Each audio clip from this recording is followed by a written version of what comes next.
Hi hello வணக்கம். வீட்டிலையே பன்னீர் டிக்கா எப்படி செய்யலான்னு பார்க்கலாம் வாங்க. இதில் தேவையான மசாலா பொருள் என்னெல்லாம் ஆட் பண்ணணுமோ அதை ஒரு பவுலில் எடுத்து வச்சு வரிசையாக ஆட் பண்ணிக்கலாம்.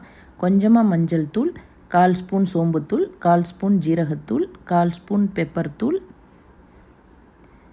இந்த டிக்காவுக்கு தேவையான அளவு உப்பு, 1/2 ஸ்பூன் அளவுக்கு மிளகாய்த்தூள், 1/2 ஸ்பூன் அளவுக்கு மல்லித்தூள்,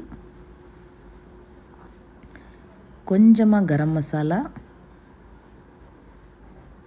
1/2 ஸ்பூன் அளவுக்கு இஞ்சி பூண்டு பேஸ்ட், 2 ஸ்பூன் கெட்டியான தயிர் எல்லாம் ஆட் பண்ணி இந்த மசாலாவை நல்லா மிக்ஸ் பண்ணிக்கலாம். 200 கிராம் போல் பன்னீர் எடுத்து ஸ்லைஸாக கட் பண்ணி வச்சுருக்கேன்.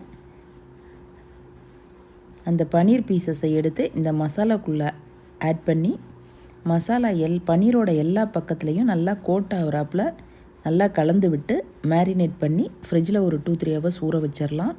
இது கூட வெங்காயம், குடமிளகா, மஷ்ரூம், தக்காளி தேவையான எந்த காய் வேணாலும் நீங்கள் ஆட் பண்ணிங்க. இப்போது க்ரீன் சட்னி ரெடி பண்ணிக்கலாம். ஒரு மிக்சியை எடுத்துகிட்டு சின்ன கைப்பிடி அளவு கொத்தமல்லி, சிறு துண்டு இஞ்சி, 2 பூண்டு பல், சின்ன கைப்பிடி புதினா, 2 பச்சை மிளகாய், இந்த க்ரீன் சட்னிக்கு தேவையான அளவு உப்பு, 2 ஸ்பூன் கெட்டி தயிர் ஆட் பண்ணி மிக்சியில் நல்லா ஃபைனாக பேஸ்ட் மாதிரி அரைச்சி எடுத்துங்க. இப்போ க்ரீன் சட்னி ரெடி ஆகிடுச்சு. இப்போ கடாயை அடுப்பில் வச்சு எண்ணெய் ஆட் பண்ணிக்கலாம். நம்ம மேரினேட் பண்ணி வச்ச பன்னீரை எண்ணெயில் ஆட் பண்ணி 2 பக்கமும் திருப்பி விட்டு மசாலா நல்லா ரா ஸ்மெல் போகிற வரைக்கும் பொரித்து எடுத்துக்கலாம்.